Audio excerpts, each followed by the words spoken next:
আমরা এই শিশুদের লাশ আর দেখতে পাচ্ছি না। আর একটা কথা মনে করে দিই, অনেকদিন আগের কথা, ব্রাজিল সাপোর্ট করলো আমেরিকার পরে।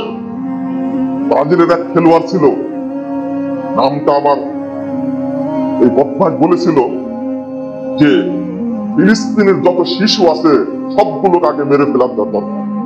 আপনি ভাবছেন 200 লোক মারা গেছে গতকালকে রিপোর্ট পর্যন্ত, তার মধ্যে 100-র বেশি হলো শিশু। তাদের টার্গেট শিশু, মানে এরাই আগামী দিনে যুদ্ধ হবে, এরাই টিকতে পারবে না। ওর নাম হলো রোনাল্ডিনহো, এই বদমাশটা বলেছিল। ব্রাজিলের প্রতি কি চমৎকার আপনার সাপোর্ট, আর্জেন্টিনার প্রতি কি চমৎকার সাপোর্ট। ওরে মুনাফিক কাকে বলে?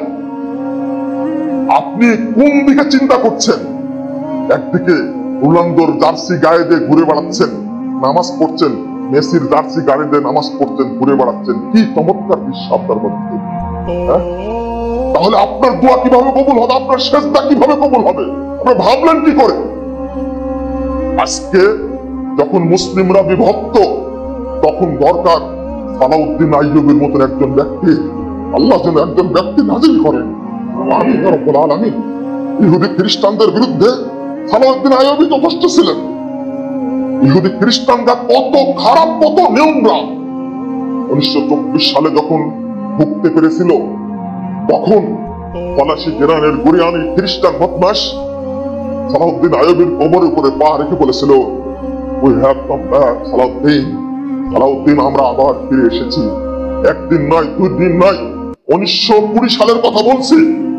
অথচ ফিলিস্তিন বিজয় হয়েছিল সেই 1189 খ্রিস্টাব্দে। তখন থেকে নিয়ে 1920 সাল পর্যন্ত ফিলিস্তিন তারা ঢুকতে পারেনি। কিন্তু তারা কত খারাপ! ফিলিস্তিনে সালাউদ্দিন আইয়ুবের কবর উপরে পা রেখে বদমাশ বলছে, আমেরিকার জেনারেল বলছে, টুডে ইজ দ্য ক্রুসেড। হে, শুনে রাখো সালাউদ্দিন আইয়ুবী, শুনে রাখো, সেই 1192 খ্রিস্টাব্দে শুরু হয়েছিল ক্রুসেড যুদ্ধ, ধর্মযুদ্ধ। আজকে সেটা শেষ হলো। ওদের টার্গেট কত চিন্তা করা যায় না। আজকে আমরা ইহুদি খ্রিস্টানদের সাথে যে মিতালি, তাদেরকে যেভাবে ভালোবাসি, এই ভালোবাসার মধ্যে মুনাফিক এবং তাগুত ঢুকেছে, যার কারণে আল্লাহ আমাদেরকে সাহায্য করছেন না। ওই দিন সাহায্য করবে যেদিন আমরা সম্পূর্ণ তাগুতকে বর্জন করে দিতে পারবো, সেই দিন আল্লাহ সাহায্য আমাদের করবেন ইনশাআল্লাহ। ফ্রান্সকে আমরা দেখাতে পেরেছি, একটা কটূক্তি করার কারণে সব মুসলিমরা রাষ্ট্রগুলো পণ্য ত্যাগ করলো। সর্বপ্রথম করেছে সৌদি আরব। এখনো সৌদি আরব এভাবে সুন্নি মুসলিমদের জন্য, ফিলিস্তিনিদের জন্য যেটা করছে, আল্লাহ যেন তাদেরকে আরো বেশি করার তৌফিক দান করেন। আমিন। তারা প্রস্তাবও দিয়েছে, যত ফিলিস্তিনিকে আশ্রয় দিয়েছে সৌদি আরবে, আল্লাহু আকবার। যেমন বাংলাদেশে আরাকানি ভাইদেরকে আশ্রয় দিয়েছে 11 লক্ষ। দ্বিতীয় রাষ্ট্র হলো সৌদি আরব। আলহামদুলিল্লাহ, সিরিয়ার সালাফি মুসলিমদেরকে প্রায় 40 লক্ষ শরণার্থীকে সৌদি আরব আশ্রয় দিয়েছে। আলহামদুলিল্লাহ, প্রায় 25 লক্ষ মায়ানমারের আরাকানি মুসলিম ভাইদেরকে সৌদি আরব একেবারে স্থায়ীভাবে নাগরিকত্ব দান করেছে। আলহামদুলিল্লাহ। আর তাদেরকে যেভাবে সহযোগিতা করে, অন্য কোন রাষ্ট্র করেনি। চীন করেনি, ইন্ডিয়া করেনি। মাসের পর মাস সাগরে ভাসছে আমার আরাকানি ভাইয়েরা, পেটে খাবার না। যারা দেখতে যাননি, রোহিঙ্গা ক্যাম্পে যারা যাননি, তারা বুঝবেন না অবস্থাটা কি তাদের, কি করুণ করেনি তাদের। মাসের পর মাস ভাসছে, খাবার নাই। তাদের সৈন্যরা খাবার তো দেওয়া করে গুলি করে মেরেছে।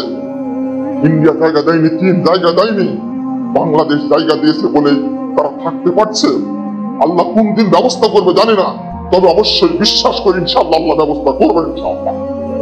ইন্ডিয়া যে মুনাফিকি করেছে মুসলমানদের সাথে, মুসলিম মসজিদ গুলোকে পুড়িয়ে দিয়েছে, ভেঙে দিয়েছে, বাবরি মসজিদকে রাম মন্দির তৈরি করছে। আল্লাহর কখন সাহায্য নেমে আসবে? একদিন খালেদ বিন ওয়ালিদ আসবেন, একদিন সালাউদ্দিন আইয়ুবের মতো ব্যক্তি আসবেন ইনশাআল্লাহ, একদিন মোহাম্মদ বিন কাসিমের মতো ব্যক্তি আসবে পৃথিবীতে। যেদিন ইহুদিদেরকে খ্রিস্টানকে ধরে ধরে মুসলিমরা অনায়াসে হত্যা করবে ইনশাআল্লাহ। ইহুদিরা টিকতে পারবে না, বরং পাথরের কাছে আশ্রয় নিলে, গাছের কাছে আশ্রয় নিলে, গাছ বলবে, পাথর বলবে, ইয়া আব্দুল্লাহ মিন ওয়ারাই ইহুদিউন ফাকতুলহু। সহিহ বুখারীর কয়েকটা হাদিস আসছে। ইমাম বুখারী অধ্যায় রচনা করেছেন কিতাবুত তুরক। মনে রাখবেন, এই তুরস্ক সম্পর্কে বলা হয়েছে তাদের চোখ হবে ছোট, নাক হবে চ্যাপ্টা, মুখ হবে চওড়া, পিটানো চামড়ার মতো তাদের মুখ হবে। রাসূল সাল্লাল্লাহু আলাইহি ওয়াসাল্লাম বলছেন, লা তাকুমুস সাআ হাত্তা তুকাতিলুনা তুর্ক, যতদিন পর্যন্ত তুরস্কের সাথে তোমরা যুদ্ধ না করবে ততদিন পর্যন্ত মানে কিয়ামত অনুষ্ঠিত হবে না। সহিহ বুখারীর 2926, 27, 28, 29 নম্বর 4-5টা হাদিস আপনি খুলে দেখুন। অধ্যায় রচনা করেছেন ইমাম বুখারী, বাবু কিতালিত তুর্ক অধ্যায় রচনা করেছেন। বন্ধুরা আমার, এই জন্য আগামীদের অবস্থা ঈমানের উপরে টিকে থাকা ছাড়া কোনো উপায় নেই। আল্লাহ সাহায্য নাজিল করবেন ইনশাআল্লাহ। আমি কোনোতে নাজিলা করবো ইনশাআল্লাহ। আমি অনেক দীর্ঘ করে ফেলেছি।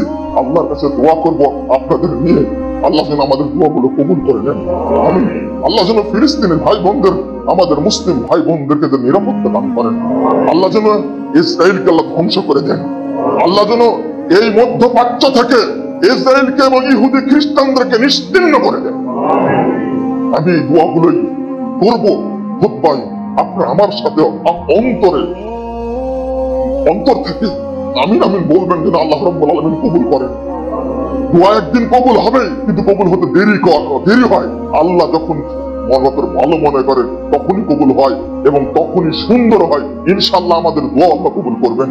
ফিলিস্তিন থেকে ইহুদিরা বিতাড়িত হবে ইনশাআল্লাহ, ইনশাআল্লাহ বিতাড়িত হবে, ইনশাআল্লাহ তারা অবনমিত হবে। আল্লাহ বলে দিয়েছেন, দুরিবাত আলাইহিমুদ দিল্লাতু ওয়াল মাসকানা আইনামা সুকিফু। আল্লাহর কথা, ইহুদিরা যেখানেই থাকবে সেখানেই আল্লাহ তাদের উপরে নির্যাতন, জুলুম, অত্যাচার আল্লাহ চাপিয়ে দেবেন তাদের উপরে। তারা সুখে থাকবে না পৃথিবীর কোথাও। এটা আল্লাহর কালাম, আমি বিশ্বাস করি, আমি মুসলিম হিসেবে বিশ্বাস করি। ইনশাআল্লাহ পৃথিবীর কোন জায়গায় এই অভিশপ্ত ইহুদিরা টিকতে পারবে না ইনশাআল্লাহ। আল্লাহ গজব নাযিল করে ধ্বংস করবেন ইনশাআল্লাহ। আমার সাথে এখন আমি এমন করুন, যেটা করেছিলেন এই খুবাইব রাদিয়াল্লাহু আনহু, তিনি বলেছিলেন মৃত্যুর আগে, আল্লাহুম্মা আহতিহিম আদাদা, আল্লাহ তুমি তাদেরকে গুনে গুনে রাখো, চিহ্নিত করে রাখো। ওয়াকতুলহুম বাদাদা, তাদের তুমি এক সঙ্গে ধ্বংস করে দাও। ওয়ালা তুবকি মিনহুম আহাদা, আল্লাহ তুমি তাদের একজনকে পৃথিবীতে অবশিষ্ট রাখো না। বলুন আমিন ইয়া রাব্বাল আলামিন। আল্লাহুম্মা আহতিহিম আদাদা ওয়াকতুলহুম বাদাদা ওয়ালা তুবকি মিনহুম আহাদা। আমিন ইয়া রাব্বাল আলামিন। আল্লাহর কাছে দোয়া করব।